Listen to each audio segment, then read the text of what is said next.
welcome back to my channel. Long time no see. The last time I talked to you guys was about mid-August, so it's been about a month that I have not been filming or uploading videos. I haven't talked to you guys in a long time because at the end of August, something happened to my computer and it needed to be fixed, and I had to wait a long time for it to be fixed, so I wasn't able to edit videos, so that's why I didn't film. The second reason I haven't talked to you guys is because a lot of family stuff has been going on lately, and the last few weeks have been crazy. But I'm back now, and today I wanted to do my August and September book haul. I bought most of these books in August. I've bought hardly any books this month, so it was just easier to combine both months. The first book I have here is Did I Mention I Love You by Estelle Maskame. You might remember in June or July I read this series, but I had the American covers. The reason why I wanted to buy the UK editions of this series is because the fourth book in this series is published in the UK paperback, and I wanted all of the covers in this series to match, which is why I bought the UK covers of this series. Did I Mention I Need You is the second book. Did I Mention I Miss You is the third and final book in this trilogy. And this is the fourth book in this series. Just don't mention it. It follows the events of the first book of the trilogy, but just from the guy's perspective. If you haven't seen my July wrap-up, where I actually read this series is a YA contemporary trilogy, and it follows the relationship between Eden Monroe and Tyler Bruce. Eden just wants to have a summer of fun with her friends, but that's until she moves to Santa Monica with her dad, whom she hasn't seen in 3 years. She realizes that she has a new stepmom and 3 new stepbrothers, one of which is Tyler Bruce.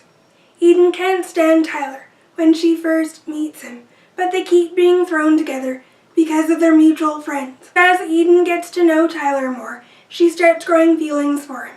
The trilogy just follows their relationship. I really liked this trilogy a lot, but I haven't read this fourth book, so hopefully I'll read it sometime soon in the future. Next up I have Egomaniac by Vi Keeland. This is a contemporary romance standalone, and it follows this woman who needs to rent some office space. And she's new in town and she needs some office space for her new job. But when she rents new office space, something goes wrong and she accidentally meets this guy who is already an occupant in her new office. That's where Drew and the protagonist meet. And this sounds like it could be a fun, steamy office romance.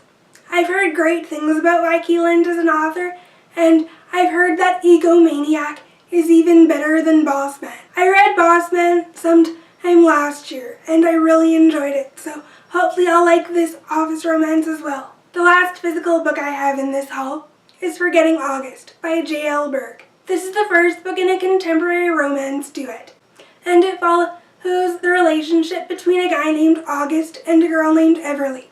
August and Everly used to be in a relationship with each other. However, when August gets into a car accident, he falls into a coma, and when he wakes up from the accident, he has no memory of who he is or his past life. When he gets back to his apartment, the only thing he can find is a picture of this red-headed woman, and he thinks that she's the key to figuring out who he is or what his life was like. When August and Everly come into contact with one another, August is shocked to hear that he was abusive to Everly in their past, and he wants to prove to her that he can be a good guy, a guy that Everly deserves. The premise of this book sounds really interesting to me, and I'm curious to see how this second chance romance works out. The next book I have is Beautiful Oblivion by Jamie McGuire. This is the first book in the Maddox Brothers series, and this is a new adult romance series. The Maddox Brothers series is a spin-off series of her Beautiful Disaster series. Each book in this series follows a different brother of Travis Maddox, which is the main character from the previous series. This book follows Trent Maddox and his relationship with a girl named Makame. The next book I have is Beautiful Redemption. This is the second book in the Maddox Brothers series, and it follows Thomas Maddox and his romance with a girl named Lindy. The next book I have is Beautiful Sacrifice. This is the third book in the Maddox Brothers series, and it follows Taylor Maddox and his relationship with a girl named Fallon.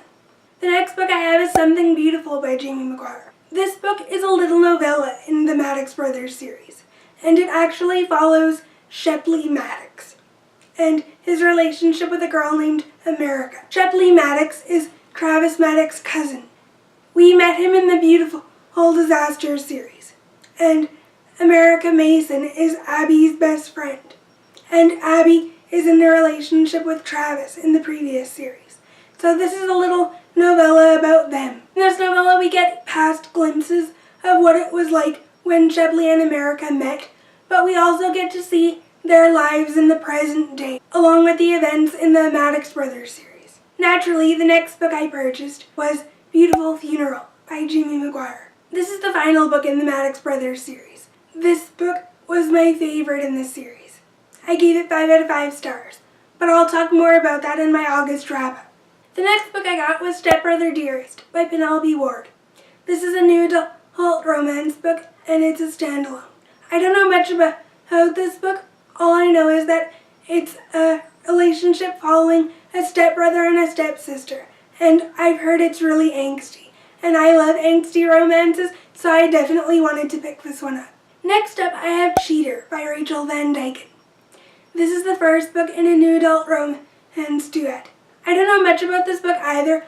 All I know is that it's set in college, and it's about this guy who's sort of the big man on campus, but he has a second chance at a relationship with someone he once cared about. So he tries to make the female love interest realize that he's more than the big man on campus.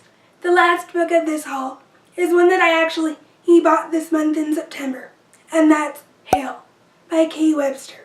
I've never read any books by this author before, but I've heard she's a really good author, and she's known for writing taboo books. This book is a contemporary romance standalone, and the reason why it's taboo is because it follows the relationship between two siblings. I don't normally read taboo books like this, but the Goodreads summary intrigued me, so hopefully I'll like this book. I would say that this book definitely has mature themes, and I would consider it a dark romance, even though it is also a contemporary romance. I've never read anything by Webster before, but I've heard she's a great romance author.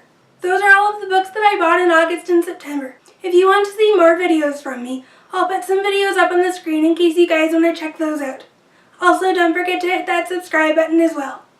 I hope you guys enjoyed this video, and I'll see you in my next one.